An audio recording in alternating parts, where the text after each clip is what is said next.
T'as ressorti la faux? Et oui, je la sors fin d'hiver au besoin. Donc ça permet de faire des fauches sélectives. Et pourquoi pas la tondeuse? Eh bien parce que la tondeuse, d'une part, c'est cher à l'achat, ça consomme du carburant, donc ça pollue, Ça fait du bruit. ça fait du bruit. C'est pas sélectif au niveau faune entomologique, au niveau Et les orvettes, les serpents, tu les coupes en petits éventuellement morceaux en les fait. batraciens. Alors c'est bête là quand tu utilises la faux, ils peuvent soit s'échapper, soit se tapir au sol. Et tu n'as pas de rotophile non plus? Alors j'ai un rotophile évidemment, mais j'évite au maximum de l'utiliser parce qu'un rotophile ça fait du bruit. Tu disperses dans l'environnement énormément de particules de plastique, tu sais le fil qui... Ouais, ça contribue à la présence de plastique partout. C'est pas génial. D'accord. Voilà. D'accord. Donc en fait, pour toi, la faux, c'est efficacité, simplicité, sobriété, quoi. C'est une super alternative à tous ces engins bruyants. Et puis ça, c'est quand même un outil ancestral, quoi. Parce que par exemple, au niveau des gestes, il faut garder le dos droit, je crois, Ouais. et puis que les hanches, elles accompagnent le mouvement, c'est ça? Alors déjà, quand tu fauches, tu as personne devant toi. Ensuite, la posture. Globalement, tu es toujours droit. Alors, surtout, ce qui est bien, ce sont les réglages. C'est ça? L'inclinaison de la lame, Oui. tu vois, sa courbure Ouais. et la disposition des poignets sur le manche.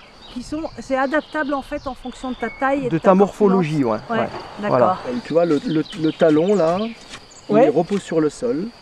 Alors, elle est ni trop inclinée vers le haut, Oui, ni trop vers le bas, d'où l'importance des réglages. oui. Donc, ta lame repose sur le sol et tu imprimes un mouvement de rotation.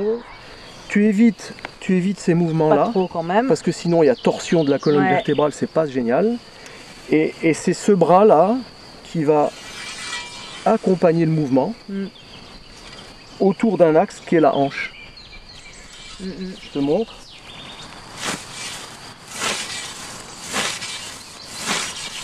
Tu vois mon dos? Ouais, le dos reste droit. Mm. Quand tu fauches comme ça, tu as aussi toutes les odeurs qui se dégagent des herbes, Oui, ça sent que tu ne bon. sens pas quand tu passes le rotophile. Non. Non, là, ça sent vraiment bon. Allez, alors je vais essayer. Bon, Tu me montres. je te confie la faux. N'essaie pas d'aller chercher une largeur de coupe trop profonde. Ouais, D'accord. Tu attaques plutôt là où il n'y a pas d'herbe ouais. et tu imprimes ce mouvement de rotation autour de la hanche. Vas-y. La faux sur le sol. La faux sur le sol. Là, là, je la couche. Eh oui, Ouais, c'est pas c'est évident. ce que je fais, hein. Alors viens, La viens couche. ici, viens plutôt ici de mon côté. Ouais. Encore un peu. Voilà. Ta faux sur le sol. J'ai peur d'aller planter la lame. Non, tu peux pas. Et donc, en fait, voilà. Et c'est ça le mouvement. Ça marche mieux. Oui. Voilà. oui, d'accord. Ça commence à rentrer, mais pense bien à laisser ta faux glisser sur le sol. C'est vrai que le mouvement... Il est pas... Il faut l'apprendre, hein. Alors tu sais, moi j'ai appris, j'avais entre 8 et 10 ans. Hein. Regarde les andins, comment ils sont orientés là, ceux que j'ai fait là. En fait, il faut que tu sois parallèle à cet andin. Ta faux, elle est constamment en lévitation. Si tu la tiens, ta faux, regarde, ta faux, elle est sur le sol. Il n'y a jamais de moment où tu la plantes dans le sol. C'est ça ma crainte en fait. Si tu vois Parallèle là, au si tu sol. vois là, ça c'est la pointe et ça c'est le talon. Si tu poses le talon sur le sol, ta pointe est légèrement surélevée, elle n'ira pas se ficher dans le sol et tu la portes pas la faux. C'est le sol qui la porte. D'accord. Et tu imprimes juste un mouvement de rotation. Donc c'est quand même intéressant pour apprendre à faucher. Reste pas là. C'est de trouver des personnes qui savent faucher autour de soi. C'est quand même pas mal de se faire un petit peu aider au départ. Mais moi, par exemple, je peux donner des cours. Ah bon? Ah oui. Ça t'intéresse de transmettre cette Pourquoi ce pas, on me savoir-faire l'a transmis.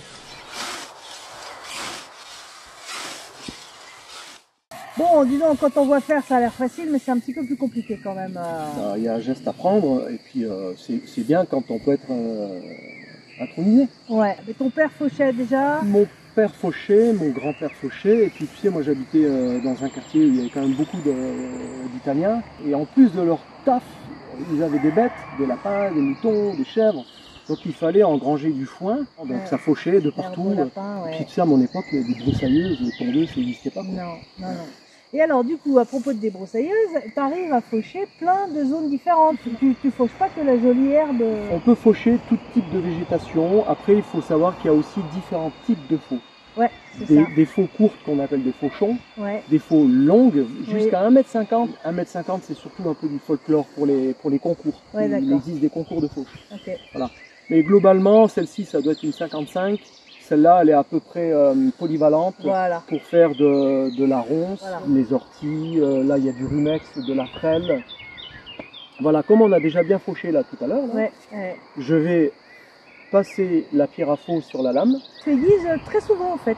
Assez souvent, ouais. Et puis après, avec l'expérience, dès que tu sens que ça accroche un peu, tac, tac, tac, tu remets un coup. Tu vas jamais faucher sans prendre ta pierre avec toi. J'ai toujours mon coffin. Alors c'est un coffin de fortune, hein, parce que bon, ben, voilà. Hein. Donc dans le coffin, il y a de l'eau. Dans l'eau, trempe la pierre. Voilà.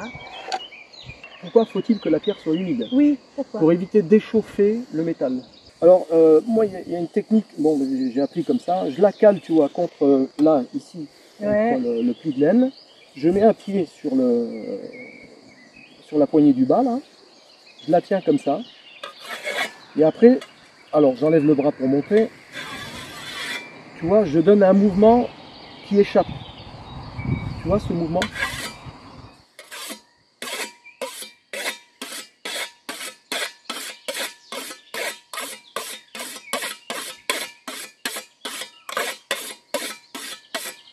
Voilà. L'idée, c'est de redonner du tranchant au fil de la lame, qui est donc cette partie qui est toujours... elle est brillante d'ailleurs, on voit bien la différence. Elle est brillante, ouais. Et il y a quelque chose dont je ne t'ai pas parlé, c'est qu'on fauche le matin. Ah. Avec la rosée, c'est quand même mieux, la coupe est plus aisée, on va dire. D'accord. Et puis il fait moins chaud aussi. Ouais. Dis-moi, mais qu'est-ce que tu vas faire maintenant de toute cette prêle que tu as fauchée? Bon, ça permet de pailler le potager, mais ça, je te le montrerai en détail. D'accord. Ouais. Après, pour ceux qui ont des lapins, des moutons, des chèvres, tu peux nourrir tes bêtes et tu peux aussi pailler le jardin. D'accord. Et alors, comment tu fais sécher? Il faut prévoir au moins 2 voire 3 jours de beau devant toi. Ensuite, tu fauches à la fraîche. Une fois que tu as fini tes andins de fauche, tu prends une fourche et tu brasses tout ça. De façon à faire une espèce de tapis voilà, sur le sol, un tapis d'herbe. D'accord. Le soleil va sécher tout ça, la première journée, s'il y a du vent c'est encore mieux. Le jour 2, tu retournes à nouveau, éventuellement le jour 3. On a fait une vidéo là-dessus, comment réaliser une botte de foin. Tu peux faire tes bottes de foin. D'accord. Tu peux mettre ça en tas, on appelle ça une meule. Ou alors, si tu as une grange, jeter ça dans ton grenier, on appelle ça un fenil, donc en vrac. D'accord.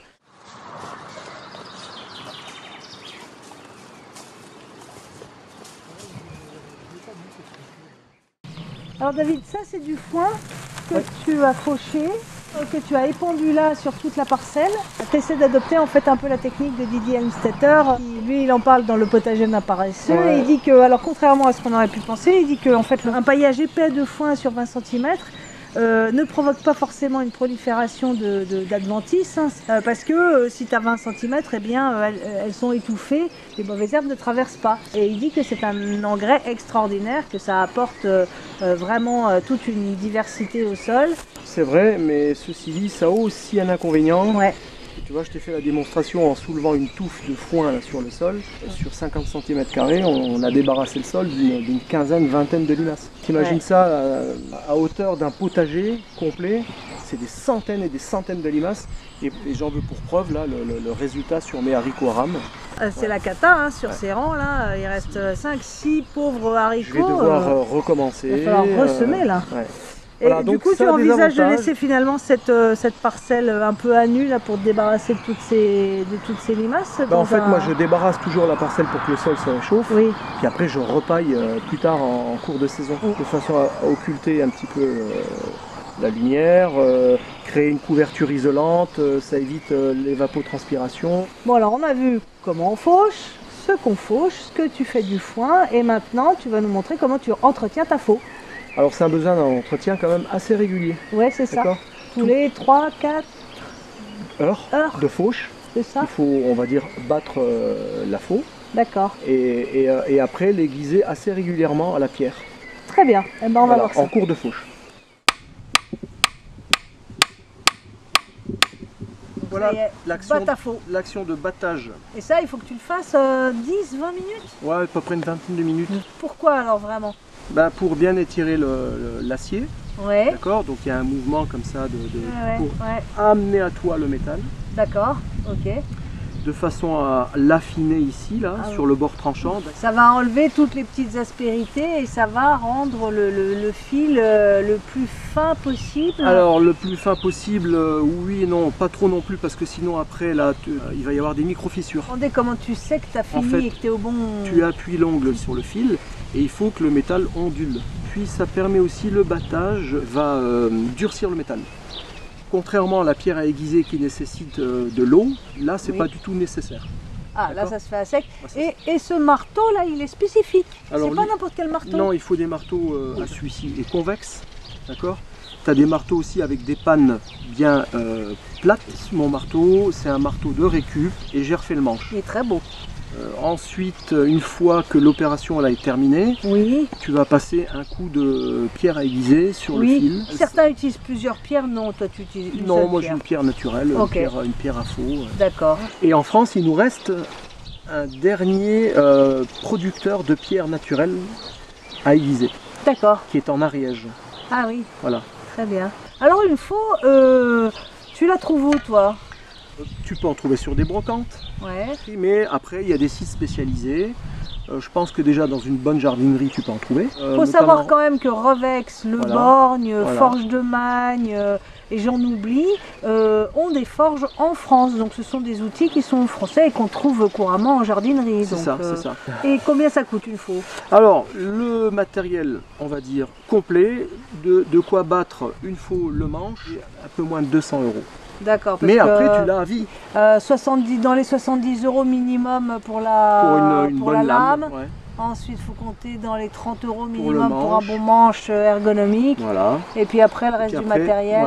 Voilà, la pierre, l'enclume, le marteau. D'accord, donc c'est quand même un petit investissement et puis en temps aussi parce qu'il va falloir un peu apprendre le geste. Mais par contre, je redirai un peu les mots que j'ai dit au début, sobriété, efficacité, simplicité et puis surtout silence.